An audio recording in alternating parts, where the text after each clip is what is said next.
hope you're all doing well. Today's little self-help / tutorial video is going to be about some of the basic music theory that we've been doing so far in class, because I've had so many emails from you guys saying that you'd like a little bit more help on that. So in front of me here, I have my whiteboard and I have got I've got all of the different note values written and explained on here. So the first note value that we learned about was called a semibreve, and it's the white circle that doesn't have any stems attached. So remember that. The white circle is called a semibreve.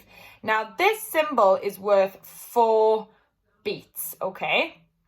And the equivalent rest value is known as a semibreve rest, and it is a little black line that touches the D line on the staff, okay? Remember that. So this symbol or this rest is called a semibreve, and it's worth 4 beats, okay?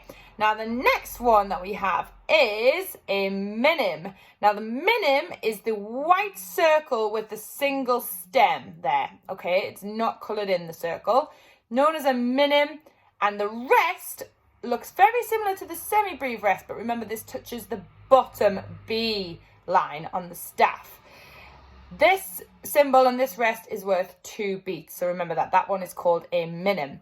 The next one that we've got is a crotchet. Now the crotchet is very similar looking to the minim, apart from the circle is filled in. It's a black circle with a singular stem, known as a crotchet.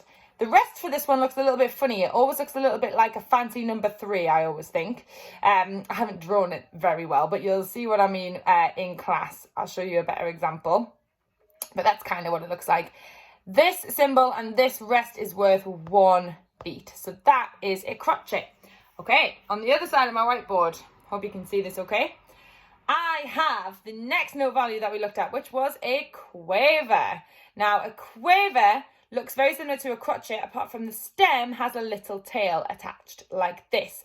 And you often see quavers in pairs because they are worth half a beat each. So to make a whole beat, you need 2 of them. So they're paired together like this with a little stem connecting them.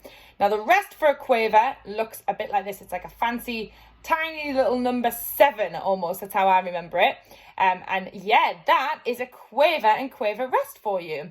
Now the final one that we've looked at so far is a semiquaver. Now the semiquaver looks similar to the quaver, but it's got 2 little tails attached to its stem. These guys are worth 1/4 of a beat. So you often see them grouped in groups of 4 like this. So you can see it looks similar to the quaver, but it's got another stem. That's how you can tell the difference. Another little tail across the stem, I should say.